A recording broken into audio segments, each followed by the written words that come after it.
नमस्कार, स्वागत है आपका जी राजस्थान न्यूज में। खबर 3 बजे में मैं हूं अभिषेक कात्यायन।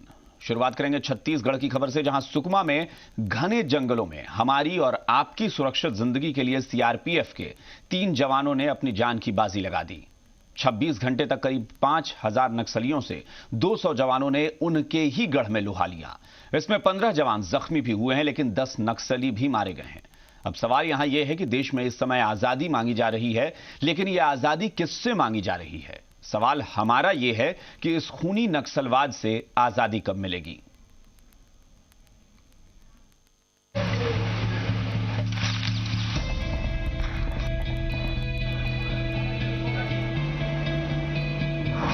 कब मिलेगी नक्सलवाद से आजादी?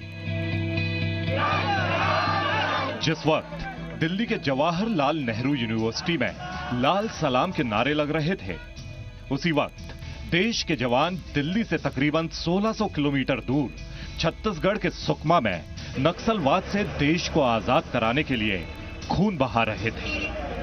ये लाल सूरज को छुपा नहीं पा रहे हैं। जिस वक्त जेएनयू में बोलने की आजादी पर भाषण हो रहा था, उस वक्त सुकमा में देश के जवान जीने के अधिकार के लिए सीने पर गोली खा रहे थे। छत्तीसगढ़ के सुकमा में नक्सलियों से चली मुठभेड़ कल 26 घंटे बाद खत्म हो गई, लेकिन इस मुठभेड़ में सीआरपीएफ के 3 जवान शहीद हो गए, जबकि 13 जवान घायल हो गए। कथनानुसार इधर से काफी तेज फायरिंग जैसी उन्होंने की और वैसी ही हमारी फोर्सेस ने की है। सबसे पहले एक आदमी घायल हुआ था, जिसको लेकर के पार्टी रवाना हुई थी। उसके बाद नक्सलियों ने चांस एम्बुश लगाया और उसको पार्टी को घेरा। उस बड़े एम्बुश को तोड़ करके, और जो आप पूछ रहे हैं कि वो लेट क्यों हुआ, लेट नहीं, वो सही रणनीति थी। अदरवाइज एक बड़ी दुर्घटना जो हुई उसको टाला जा सका है। नक्सलियों के खिलाफ सीआरपीएफ के इस ऑपरेशन में 200 जवान शामिल थे। गुरुवार डब्बाम रक्का के जंगलों में अचानक नक्सलियों ने सीआरपीएफ जवानों को घेरकर फायरिंग शुरू कर दी। आप लोग कैसे निकल पाए फिर? एम्बुश तोड़े हम लोग काफी अच्छे से फायर करके। ये लोग हम लोग का पीछा करते हुए आए हैं और मतलब सामने से एम्बुश लगाए हैं। उनको पता चल गया कि इधर से फोर्स आएगा, उस हिसाब से लगा लेते जंगल में। नक्सलियों के पास ऑटोमेटिक हथियार थे, जिसकी वजह से वो लंबे समय तक मुकाबला करने में कामयाब रहे। बहुत बहादुरी से हमारी फोर्सेस लड़के बाहर निकले हैं और कल रेस्क्यू ऑपरेशन जो चलाया गया, आज सुबह 300-400 लोगों को वहां फिर से अंदर भेजा गया था। इन सब के निष्कर्ष में बड़ी मात्रा में नक्सली मारे गए होंगे ऐसी संभावना है, क्योंकि एम्बुश तगड़ा था और इन्होंने जवाबी फायर भी बहुत किया है। सवाल यह है कि जो जवान हमारी और आपकी हिफाजत के लिए शहीद हो गए, उनके परिवार वालों को जब ये पता चलेगा कि दिल्ली में शहीदों के लिए नहीं बल्कि आतंकी और नक्सलियों की मौत का गम मनाया जाता हो, तो उस शहीद के परिवार पर क्या गुजरेगी? वो ये जरूर सोचेंगे कि इस देश को आतंकियों और नक्सलियों से आजादी कब मिलेगी। कन्हैया शुक्ला, जी मीडिया, रायपुर।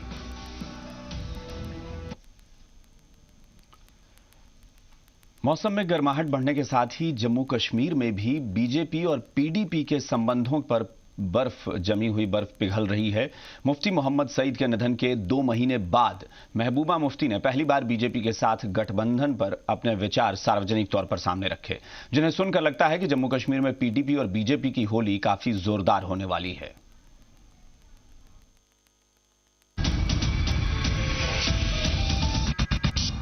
मेरा ये है कि मैं कोई जिद्दी इंसान नहीं हूं। मुझे कोई आपत्ति नहीं है। इस रियासत का चीफ मिनिस्टर बनना तो बहुत ही धन्य का काम है।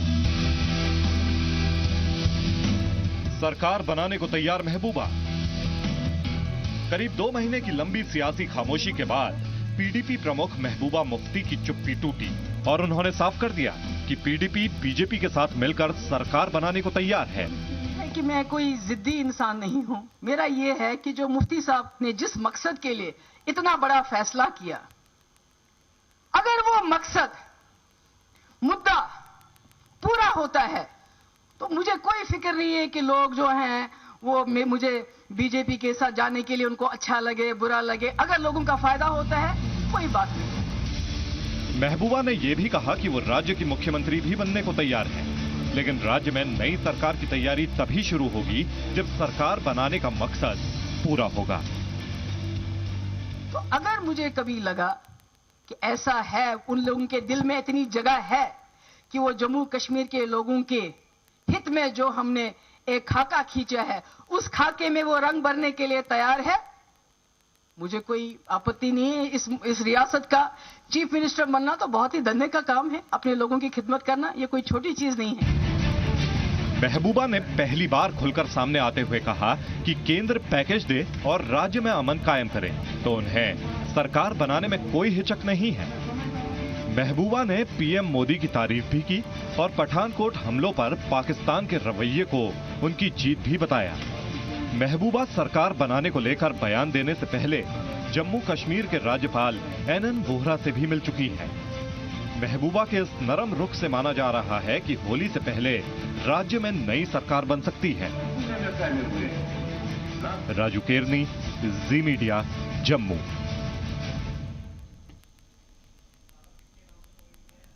और अब बात जेएनयू देशद्रोह मामले की जांच में हो रही सियासत की। दिल्ली पुलिस जेएनयू देशद्रोह मामले की जांच कर रही है और अदालत में इसकी सुनवाई भी चल रही है। लेकिन इस बीच 13 फरवरी को केजरीवाल ने एक जांच कमेटी बनाई और जांच कमेटी ने 2 मार्च को कन्हैया को क्लीन चिट दे दी। अब सवाल उठता है कि जिस मामले की जांच चल रही है, दिल्ली की अदालत उस पर फैसले ले रही है, तो उस मामले की जांच केजरीवाल ने अलग से क्यों करवाई? पहले से हो रही जांच के साथ पैरेलल जांच कराने के पीछे आखिर केजरीवाल का मकसद क्या है?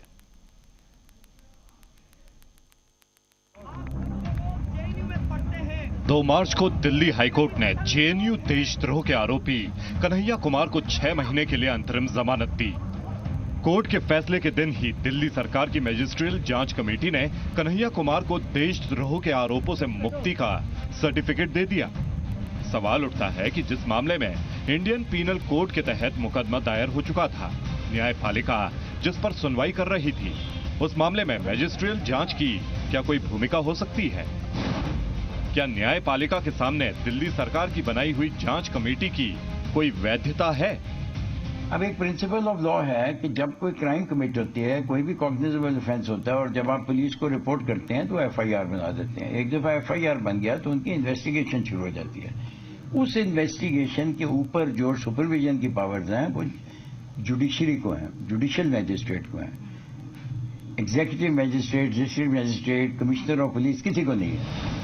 क्यों ना माना जाए कि कन्हैया कुमार को केजरीवाल की क्लीन चिट अवैध है। जिस मामले की जांच का अधिकार ही दिल्ली सरकार को नहीं है, उस मामले में दिल्ली सरकार किसी को क्लीन चिट कैसे दे सकती है?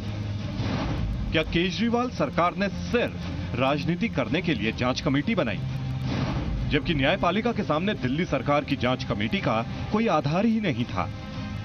एक डिस्ट्रिक्ट मैजिस्ट्रेट आता है, इसको गवर्नमेंट ने क्या सारे फैक्ट्स मुझे पता करा के बताओ, तो इसको पता करा लेना चाहिए कि जेएनयू वाला क्या कर रहा है, पुलिस क्या कर रही है, वो पता करा के उसको बता दे कि जी इन्होंने केस रजिस्टर कर दिया। अब उसमें आपने क्या किया कि एक मान लीजिए एक वीडियो मिला आपको, या 2 वीडियो मिले, या 3 वीडियो मिले, और ये चाहते हैं कि, और एलिगेशंस हैं कि ये डॉक्टर ने, ये एलिगेशन आपको मिली, या तो आप गवर्नमेंट को रिपोर्ट कर दीजिए कि ये एलिज्ड हैं कि ये वीडियोस डॉक्टर ने, तो गवर्नमेंट पुलिस को कहेगी कि आप इसकी इंक्वेस्ट कराइए, आप देखिए इसको।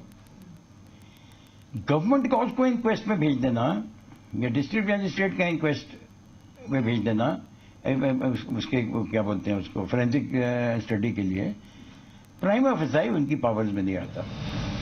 कन्हैया कुमार को 12 फरवरी को गिरफ्तार किया गया था, जबकि दिल्ली सरकार ने 13 फरवरी को मैजिस्ट्रियल जांच के आदेश दिए। सवाल यह है कि पहले से हो रही जांच के साथ समांतर जांच कराने की क्या जरूरत थी?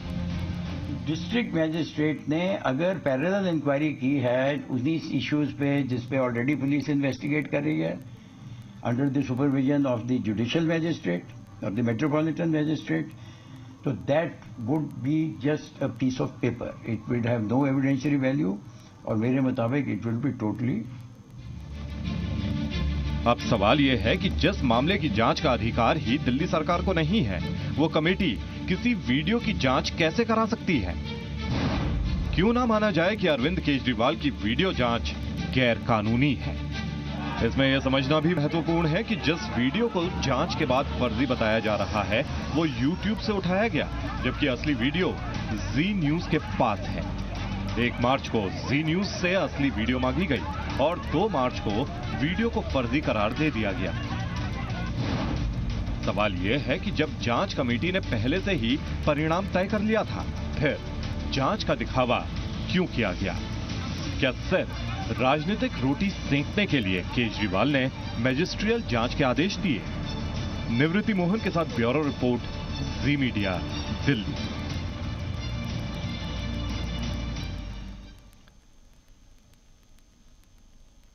पूरे महाराष्ट्र में इस वक्त बोर्ड परीक्षाओं का दौर चल रहा है और मुंबई में भी बच्चे दिन रात अपने एग्जाम्स की तैयारी में लगे हुए हैं। लेकिन इन बच्चों में से कई ऐसे बच्चे भी हैं जिनके या तो घर ही नहीं है और जिनके घर हैं उनमें इतनी जगह नहीं है कि वो उसमें बैठकर परीक्षा की तैयारी कर सकें। ऐसे में सहारा बचता है तो सिर्फ स्ट्रीट लाइट। ऐसे ही बच्चों की परीक्षा की तैयारी का हमने खास जायजा लिया।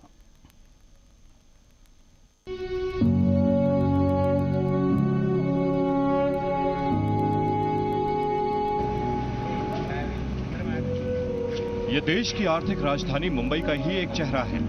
यहाँ कई बच्चे ऐसे हैं जो देर रात तक जागकर स्ट्रीट लाइट्स की रोशनी में भविष्य की रेखाएं खींच रहे हैं।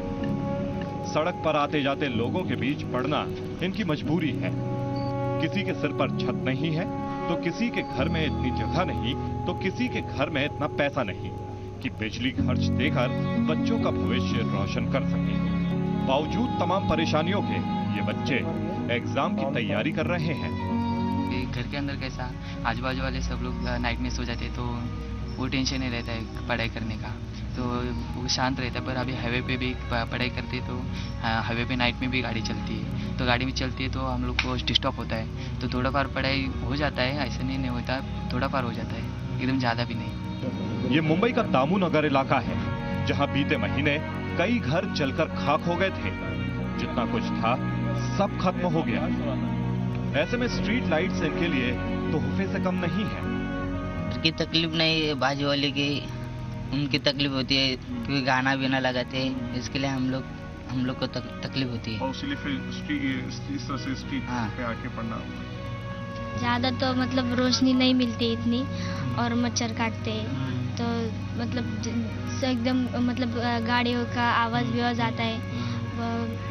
मतलब समस्या तो बहुत सारे हैं लेकिन फिर भी कोशिश कर हाँ, कोशिश कर रही हूँ अभी तभी। तमाम परेशानियों और मजबूरियों से लड़कर पढ़ने की जिद इन बच्चों से कीमत भी वसूलती है। कई बार मच्छरों के काटने से तबीयत खराब हो जाती है तो कई बार खुले आसमान में रात भर जागने की वजह से। कभी शोर शराबे से परेशान होते हैं तो कभी राह चलते लोग फप्तियां कसते हैं। होता है वैसे कि कंसंट्रेशन जो हम मतलब वहाँ पर कंसंट्रेशन लगाते हैं, पर बाद में ऐसे कोई आ जाएगा या फिर आवाज वो हो जाएगा तो उसके बाद वहाँ पर ही नजर चली जाती है। जो कंसंट्रेशन रहता है वो मतलब पूरा ही गायब भी हो जाता है वहाँ पर। ऐसे भी है और ये मतलब ये एरिया ऐसे ही कि यहाँ पर सब जगह देखोगे तो आपको तो गटार कचरा दिखाई देगा। उसकी वजह से मतलब हम जब यहाँ पर बैठते तो मच्छर वो काटते ही है, पर अब क्या करेंगे।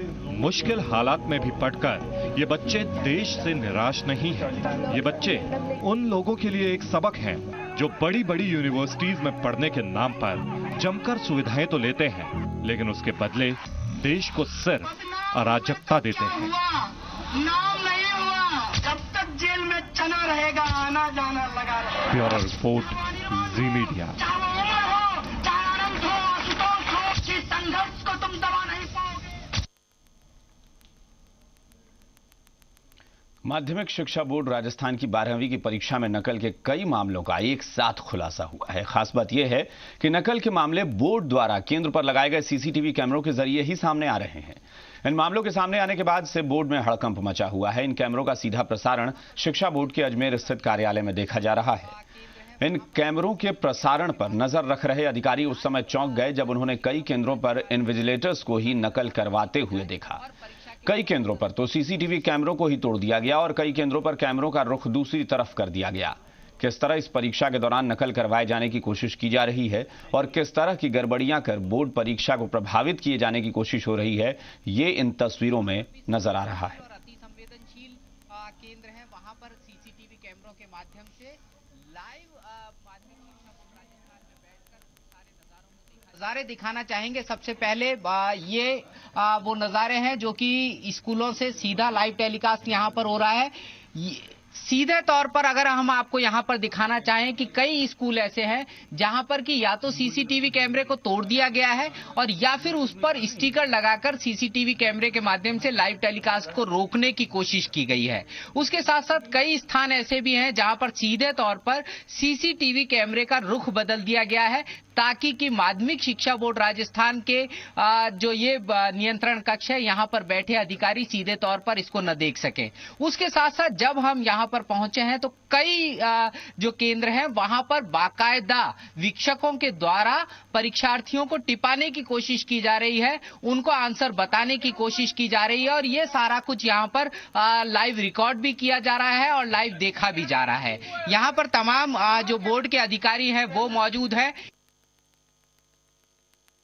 यहाँ पर लाइव आप देख रहे हैं, क्या गड़बड़ियां सामने? यहाँ पर कई लोगों ने तो कैमरे ही उल्टे कर दिए और उनकी बकायदा हमारे पास फोटोग्राफ भी आ गई है।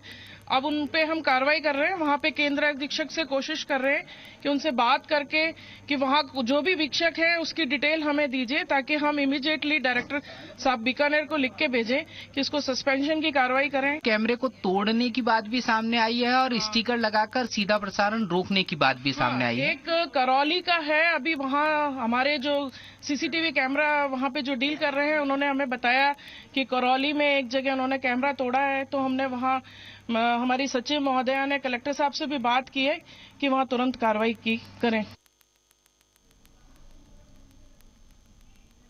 बाधाएं और बहाने तो कई थे, लेकिन उसे तो अपने नाम विजयश्री को सार्थक करना था।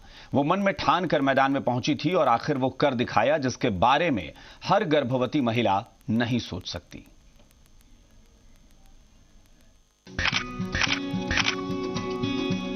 जैसा नाम वैसा काम, ये कहावत सटीक बैठती है बीकानेर की विजयश्री पर।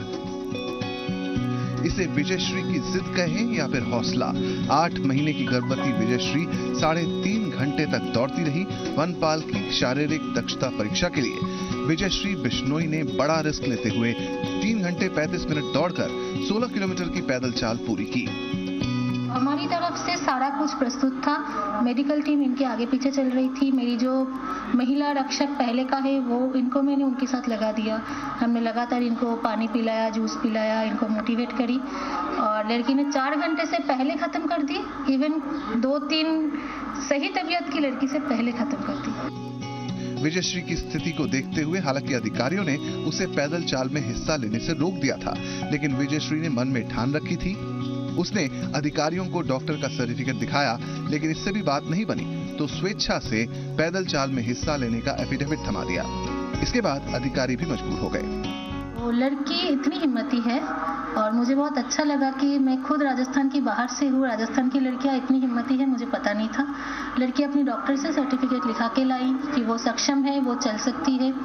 ये आके हमारे यहाँ हर एक शपथ पत्र में खुद से लिखा कि ये सच्चा से चल रही है, ये स्वयं के लिए जिम्मेदार है। हमने इनकी घर वालों से भी बात करी। हालांकि इस तरह के मामले में कई बार वन विभाग की लापरवाही सामने आ चुकी है, लेकिन इस बार विभाग ने अपनी तरफ से पूरी सतर्कता बरती।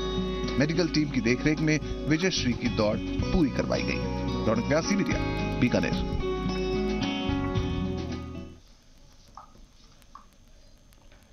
जोधपुर के एक परिवार में शादी की खुशियां मातम में बदल गईं। परिवार के बेटे केशव की शादी आज होनी थी, लेकिन उसने मौत को गले लगा लिया और फंदे से लटककर जान दे दी।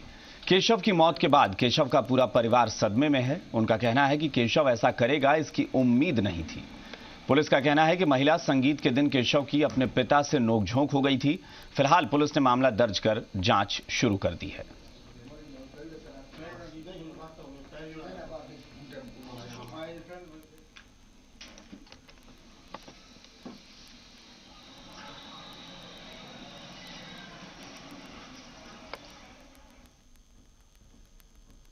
खबर बांसवाड़ा से है, जहां एसओजी उदयपुर की टीम ने बड़ी कार्रवाई को अंजाम दिया है। पुलिस ने रतलाम मार्ग पर टोल टैक्स पर 2 आरोपियों को हथियार के साथ पकड़ा है। आरोपियों के पास से पुलिस ने 8 पिस्टल, 10 जिंदा कारतूस और कार बरामद की है। मुखबिर की सूचना पर पुलिस ने यह कार्रवाई की। आरोपियों से पूछताछ जारी है।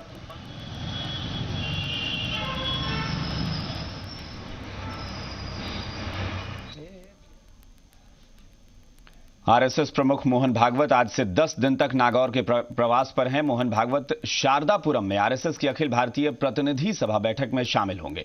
संघ प्रमुख इस दौरान कई बैठकों, अधिवेशन और शिविर में शामिल होंगे। अखिल भारतीय प्रतिनिधि बैठक में स्वयं सेवकों के नए ड्रेस कोड पर बात होगी। राष्ट्रीय सुरक्षा और असहिष्णुता के मुद्दे पर भी चर्चा होगी। यहां जिला स्तर से लेकर राष्ट्रीय स्तर तक बैठकें होंगी, जिसमें संघ प्रमुख मोहन भागवत, बीजेपी के राष्ट्रीय अध्यक्ष अमित शाह, सभी प्रांत प्रमुख, देश भर से आए स्वयंसेवक इस अधिवेशन में शिरकत करेंगे।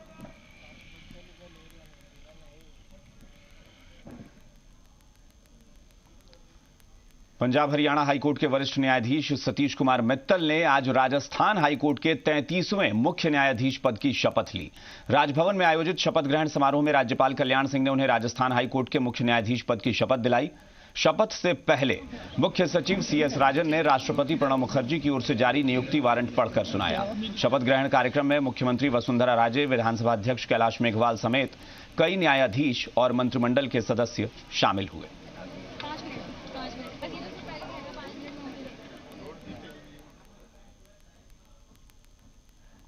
जयपुर में आरएएस अधिकारियों ने आज बावड़ी के पुनरुद्धार के लिए अपना श्रमदान किया। अधिकारियों ने जल महल के सामने जीर्ण शीर्ण हालत में पड़ी परशुराम द्वारा बावड़ी के पुनरुद्धार के लिए श्रमदान किया। पुनरुद्धार का उद्देश्य बावड़ी को सुधार कर यहां पर्यटन को बढ़ावा दिया जाना है। प्रथम चरण में आज करीब 150 आरएएस अधिकारियों ने बावड़ी की सफाई की, जिसमें महिला अधिकारियों ने भी बढ़ चढ़कर हिस्सा लिया। आरएएस एसोसिएशन के अध्यक्ष पवन अरोड़ा ने कहा कि मुख्यमंत्री की जल स्वावलंबन योजना के तहत यह कार्य किया जा रहा है। बावड़ी है जल महल के सामने बहुत ही पुराना महत्व का हेरिटेज स्थल है और जल का एक बड़ा अच्छा पुराना स्रोत होता था। तो इस जल स्रोत का संरक्षण करने मुख्यमंत्री जल संरक्षण योजना के तहत हम इसका संरक्षण करेंगे। इसको पर्यटकों के लिए सुंदर बनाएंगे, खूबसूरत बनाएंगे, आकर्षण का केंद्र बनाएंगे ताकि लोग यहाँ आ सकें, समय व्यतीत कर सकें और जयपुर का जो हेरिटेज सौंदर्य है और ऐसे पुराने जल स्रोत हैं उनको आगे देख सके और मोटिवेट हो सके। लोगों ने ये सोचा है कि हमारा जो काम है और हमारा एसोसिएशन के जो काम है उनके अलावा जो सामाजिक सरोकार हैं और माननीय मुख्यमंत्री महोदय की जल स्वावलंबन योजना है इसमें भी हम अपना योगदान दें। राजस्थान प्रशासनिक सेवा के अध्यक्ष महोदय श्री पवन अरोड़ा जी के नेतृत्व में तथा मुख्यमंत्री जल योजना के साथ हमने देते हुए सभी अधिकारियों ने ये विनिश्चय किया कि हम आज समाज सेवा का कार्य करेंगे और इस प्रकार से काफी तादाद में हम आज देख रहे हैं कि यहाँ अधिकारीगण मौजूद हैं, जिसमें काफी संख्या में महिलाएं भी यहाँ उपस्थित।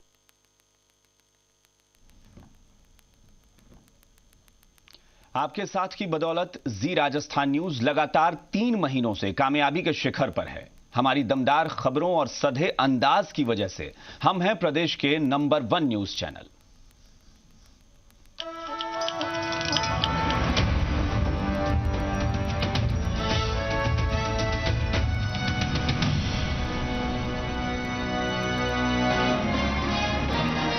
हफ्ते दर हफ्ते कामयाबी की सीढ़ियां चढ़ते हुए जी राजस्थान न्यूज अर्श पर है। वो ऊंचाइयां जहां पहुंचने के लिए हिम्मत चाहिए, हौसला चाहिए, विशेषज्ञता चाहिए।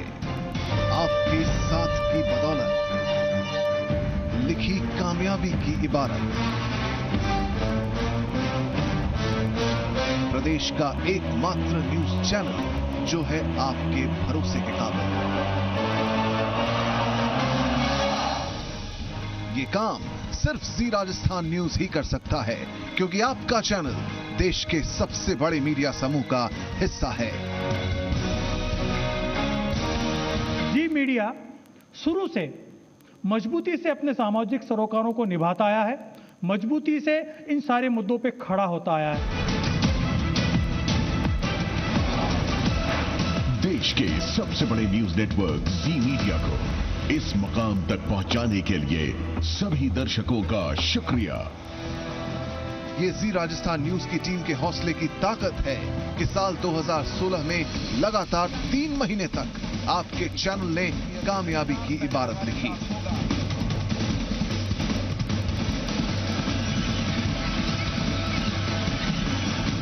7,000 महिला प्रतिनिधियों को सटीक दिशा और उम्दा मार्गदर्शन के बूते आपका चैनल लगातार नंबर 1 के मुकाम पर है। वो ओहदा जो जी राजस्थान न्यूज को देश की सबसे भरोसेमंद TV audience rating agency BARC ने दिया है। जिसके नतीजों पर सरकार और देश का हर मीडिया समूह यकीन करता है। जी राजस्थान न्यूज, खबरों में दम, सबसे आगे हम।